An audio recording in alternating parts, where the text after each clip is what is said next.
नमस्कार प्यारे विद्यार्थियों, मैं के पूनिया आप सभी का अपना स्वागत करता हूं। प्यारे विद्यार्थियों, आज के इस छोटे से सेशन में पशु परिचर भर्ती से संबंधित एक वार्तालाप करने वाले हैं। आज के सेशन में आपके द्वारा पूछे गए कुछ महत्वपूर्ण बिंदुओं पर चर्चा करेंगे। आपके द्वारा जो पूछे गए प्रश्न हैं उनमें से सबसे पहले अपने ये जानेंगे कि इसकी ऑफिशियल आंसर की जो है वो कब तक जारी हो सकती है। ऑफिशियल आंसर के आने के बाद में जो डाउटफुल प्रश्न बनते हैं उन पर किस प्रकार से अपने आपत्ति लगाएं, परिणाम जो है वो 2 गुना का कब तक जारी हो सकता है, और एक अनुमानित कट ऑफ पर भी आज के इस सेशन में चर्चा करेंगे, और जो नॉर्मलाइजेशन है उसका क्या प्रभाव यहाँ पर हो सकता है। देखिए, सबसे पहले तो ये जो प्रश्न है पहला, इसकी जो ऑफिशियल आंसर की है उसके लिए अध्यक्ष महोदय ने पहले 15 दिसंबर के आसपास एक ट्वीट किया था, और उस ट्वीट में ये कहा गया था कि जनवरी माह के दूसरे सप्ताह में हम लोग इसकी ऑफिशियल आंसर की है वो जारी करेंगे। पशु परीक्षा की प्रारंभिक आंसर की जो है वो दूसरे हफ्ते का प्लान है। तो अभी जैसे चल रहा है दूसरा सप्ताह, तो अभी अपने को लगता है कि इस सप्ताह में या नेक्स्ट वीक में अपने को इसकी आंसर की जो है वो देखने को मिल सकती है। आंसर की जारी होने के बाद में अपने आपत्ति जो है वो प्रश्नों पर लगा सकते हैं। आपने इस बार ये देखा होगा कि जितने भी आपके प्रश्न आए हैं सभी प्रश्नों के नीचे अलग से एक हेडिंग डाली हुई है, और उसमें ये लिखा था निम्नलिखित में से उपयुक्त उत्तर को चुनिए। तो अब की बार आपत्ति लगाना इतना आसान नहीं होगा, क्योंकि पहले जब ये लिखा हुआ नहीं आता था, अब की बार बोर्ड ने स्पेशली वो सभी प्रश्नों के नीचे लिखा है कि दिए गए निम्न में दिए गए विकल्पों में उपयुक्त उत्तर को चुनिए, यानी कि उनमें से सही कौन सा हो रहा है। तो यहाँ आपत्ति लगाएंगे उस समय अपने को पता लगेगा, क्योंकि सभी प्रश्नों के नीचे लिखना कहीं ना कहीं अपने आप में संदेह पैदा करता है। पहले ऐसा नहीं लिखा जाता था, अब की बार सभी प्रश्नों के नीचे अलग से एक लाइन यहाँ डाली गई है, उसको आप भले देख सकते हैं अपने पेपर में कि निम्न में से उपयुक्त उत्तर को चुनिए। तो ये आपत्ति जब लगाई जाएगी उस समय मैं आप लोगों को ये चीजें बताऊंगा, क्योंकि कई पारियों में कई प्रश्न ऐसे हैं जिन पर आपत्तियां लगाई जा सकती हैं, उस पर अपने आगे चल के बात करेंगे। परिणाम जो है वो कब तक जारी हो सकता है, पहले देखिए इसकी ऑफिशियल आंसर की जारी होगी, उसके बाद में आपत्ति वगैरह ये मांगेंगे। आपत्ति का निस्तारण होने के बाद में अपने ये मान के चलें कि फरवरी माह में जो है अपने को इसका परिणाम जो है 15 फरवरी तक देखने को मिल जाए। ठीक है, 2 गुना का परिणाम जारी होगा। तो क्योंकि ये भर्ती प्रक्रिया जो है वो काफी पदों पर है, 5000 से ऊपर पद हैं, और 2 गुना पास करेंगे तो 11000 कुछ अभ्यर्थी जो हैं वो यहाँ पर पास होने वाले हैं। तो इतने बच्चों का दस्तावेज सत्यापन, डॉक्यूमेंट वेरिफिकेशन भी इनको करवाना है, तो ये प्रोसेस लंबी जाती है। इस वजह से मुझे लगता है कि फरवरी माह में आपका परिणाम जो है वो देखने को मिले। कट ऑफ के बारे में आप लोगों ने कई वीडियोस देख रखे हैं। मैंने इस भर्ती के संबंध में कोई भी किसी प्रकार की कट ऑफ पहले बताई नहीं है। आप लोगों ने अलग अलग चैनल के माध्यम से कट ऑफ को देखा भी होगा, उनका अनुमान सही भी हो सकता है। फिर भी मैं आप लोगों के लिए बार बार आप लोग इसके संबंध में पूछते हो, तो एक कट ऑफ का एक दायरा मैं मेरे हिसाब से, मेरे अनुमान के हिसाब से यहाँ पर लेकर के उपस्थित हुआ हूँ। पशु परिचर भर्ती है तो इसकी अनुमानित कट ऑफ सबसे पहले डिपेंड करता है पदों की संख्या। पदों की संख्या प्लस कितने जो कैंडिडेट हैं वो यहाँ पर उपस्थित हुए हैं। तो कैंडिडेट की संख्या भी काफी है, लेकिन पदों की संख्या भी काफी है। सबसे बड़ी बात एक चार यहाँ माइनस मार्किंग भी थी। अगर 5934 पदों पर 2 गुना अभ्यर्थी पास होते हैं तो पास होने वाले जो कैंडिडेट हैं उनकी संख्या 11,868 यहाँ पर रहने वाली है। ठीक है, इतने उम्मीदवार पास होंगे। अब इस टोटल को आप देखो, जब इतने उम्मीदवार पास होते हैं, 10,000 से ऊपर उम्मीदवार पास होते हैं, तो कट ऑफ जो है वो 2 गुना की कोई ज्यादा नहीं जाती है। एक बार फिर भी यहाँ देख लेते हैं।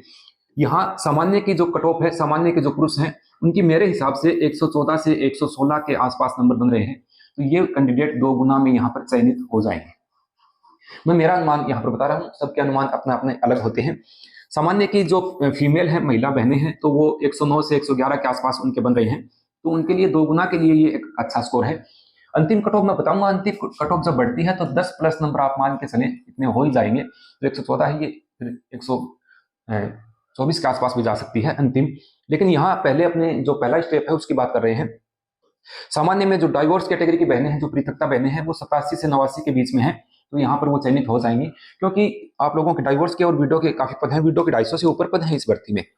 ठीक है, जो विडो कैटेगरी की बहनें हैं उनके 62 से 65 के बीच में अंक आ रहे हैं, तो ये एक अच्छा स्कोर है उनके लिए। और ईएसएम जो अक्सर सर्विसमैन भाई हैं वो काफी इसमें इस एग्जाम में बैठे हैं, तो 84 से लेकर के 86 तक बन रहे हैं। तो आप यहाँ पर 2 गुना में चयनित होने की पॉसिबिलिटी बनती है। ओबीसी की मैं बात करूं तो ओबीसी के जो पुरुष हैं उनके 111 से 113 के आसपास बन रहे हैं, तो यहाँ अपने डॉक्यूमेंट वेरिफिकेशन हेतु चयनित हो जाएंगे। ओबीसी की जो बहनें हैं वो 105 से लेकर के 107 उनके बन रहे हैं, तो उनके लिए ये एक अच्छा स्कोर हो सकता है। अन्य कैटेगरीज की भी मैं बात कर लेता हूँ। ईडब्ल्यूएस के जो पुरुष कैंडिडेट हैं वो 107 से लेकर के 109 अगर उनके बन रहे हैं, तो मेरे हिसाब से ये उनके लिए ठीक है। और ईडब्ल्यूएस की जो फीमेल हैं वो 105 से 107 बन रहे हैं, तो ये अच्छा स्कोर है। ईडब्ल्यूएस में डाइवर्स कैटेगरी की बहनें हैं वो यहाँ पर 82 से 84 के बीच में, और जो विडो कैटेगरी की बहनें हैं वो यहाँ पर अगर 40% उनके बन रहे हैं तो वो आज सिलेक्ट यहाँ पर होने वाले हैं।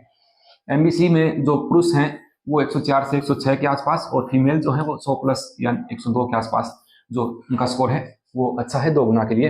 एससी के जो पुरुष हैं वो 100 से 102 के आसपास हैं, तो यहाँ पर 2 गुना में चयनित हो जाएंगे।